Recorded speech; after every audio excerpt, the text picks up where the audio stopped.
Salut à tous, c'est Pank de HNO. Cette vidéo pour parler de choses assez courantes dans le sens où on entend régulièrement que l'hypnose indirecte est une hypnose dite permissive. En parlant avec un pote praticien, on n'était pas tout à fait d'accord sur certaines sémantiques et je lui disais que pour moi l'hypnose indirecte était une hypnose dite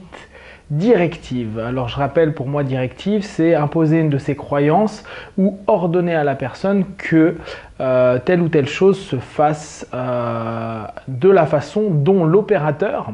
l'hypnotiste ou l'hypnotiseur, l'hypnothérapeute, le met en place.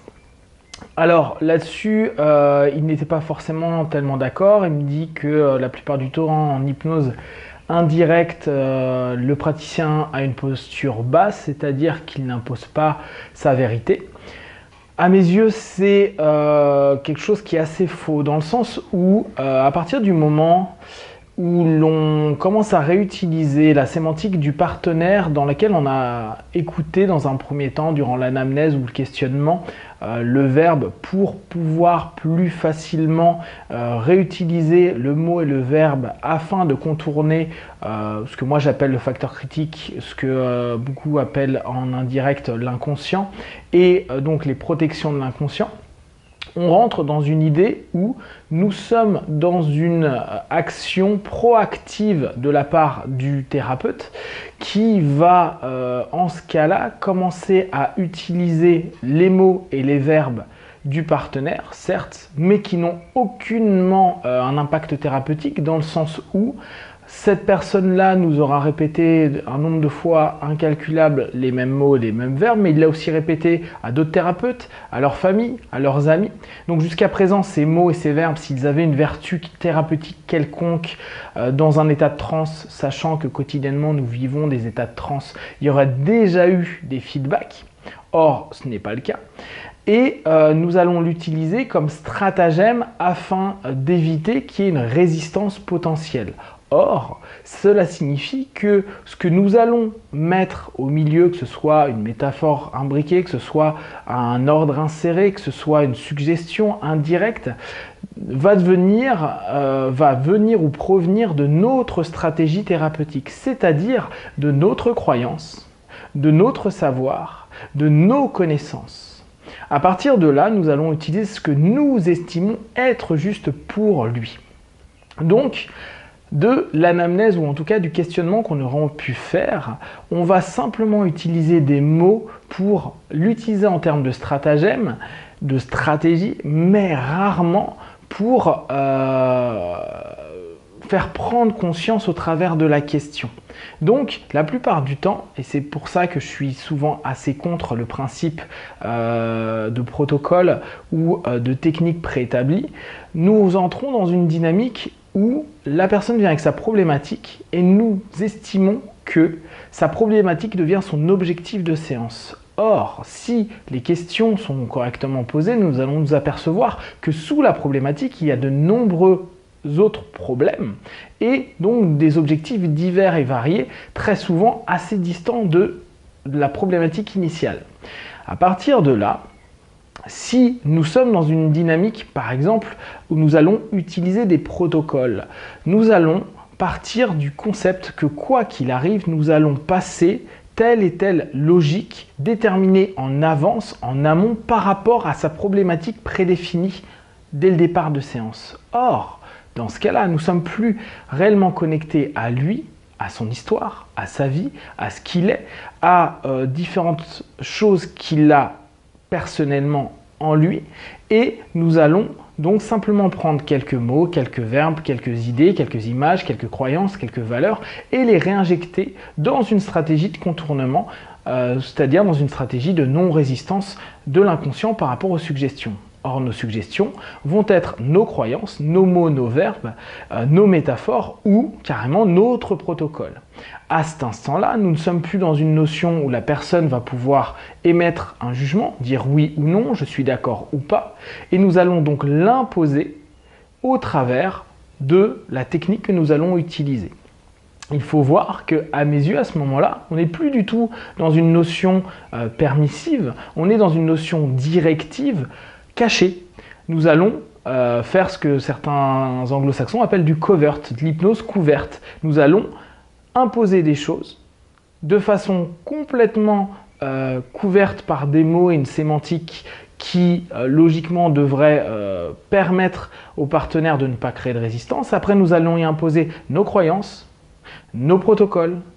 ce qui est bon et juste pour lui de notre point de vue. Or, dans ce cas-là, nous ne sommes plus dans un rapport thérapeutique où on est en posture basse, mais on est plutôt en posture haute, c'est-à-dire que nous imposons notre réalité, notre protocole, nos croyances, ce qui est bon pour lui, selon notre point de vue, notre carte du monde. Et en ça, je trouve qu'il y a vraiment à prendre en compte ce principe-là quand on fait de l'indirect. Pour moi qui en ai fait beaucoup dans le cadre de la PNL ou d'hypnose indirecte quand je faisais dans le cadre professionnel, c'est très bien pour avoir des accords professionnels, des signatures de contrats, etc. Par contre, dans la dynamique thérapeutique où, à mes yeux, le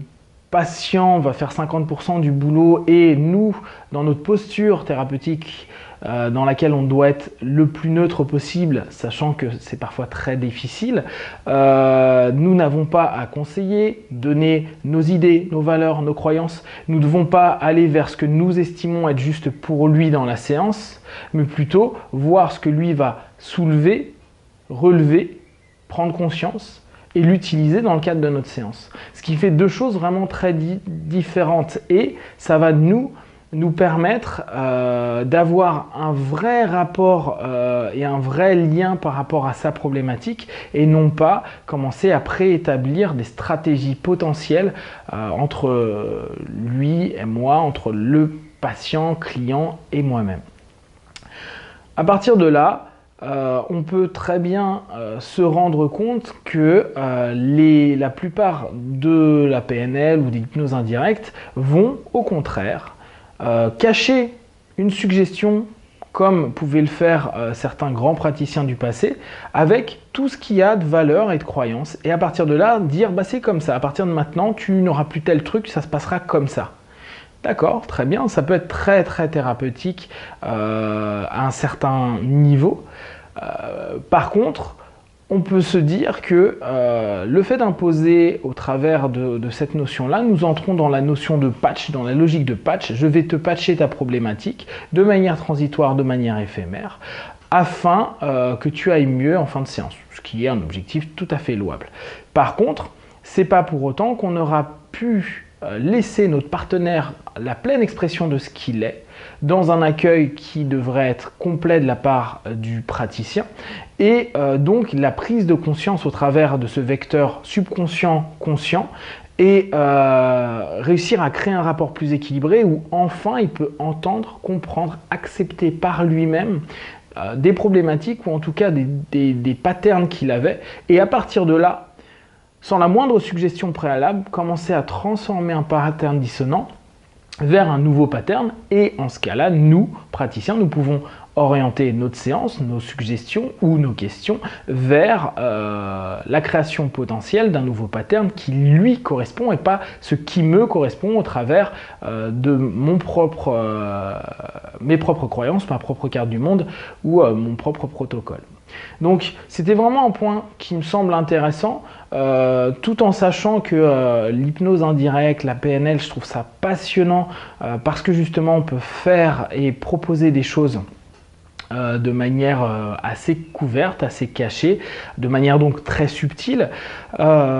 Seulement, et je reviens souvent dessus, dans le cadre thérapeutique, à mes yeux, ça n'a pas lieu d'être, sachant que nous sommes dans un rapport de confiance, d'échange, de compréhension, d'attention, d'écoute. Et que si nous n'avons pas posé correctement le cadre, il est probable qu'il y ait des dissonances entre le partenaire et le thérapeute. Par contre, si on a clairement défini ce que nous allons proposer, nous ne rentrons plus dans ce type de problématique fréquente. Donc, Dès que c'est clair et que les gens peuvent parler, peuvent nous dire, peuvent exprimer, peuvent se sentir entendus, se sentir compris, se sentir acceptés, et qu'en plus, au travers de ça, nos questions, l'orientation de ce que l'on amène, nos suggestions pendant la transe active lui apporte du mieux-être, il est toujours capable de nous faire un feedback, un retour pour qu'on agrémente en fonction de ce qui est bon juste pour lui. Qu'importe notre niveau de praticien, qu'importe l'expérience que nous avons, nous sommes toujours tout petit par rapport à la connaissance extraordinaire de chaque être humain, de chaque partenaire, de chaque client. Il se connaîtra mieux que vous, même si vous connaissez tout ce qu'il y a à connaître sur la psyché humaine. Il est unique et nous devons à ce moment-là nous adapter à ce qui fait qu'il est unique et le respecter pour ça et avancer avec lui main dans la main. Voilà, à très bientôt pour d'autres vidéos. Ciao!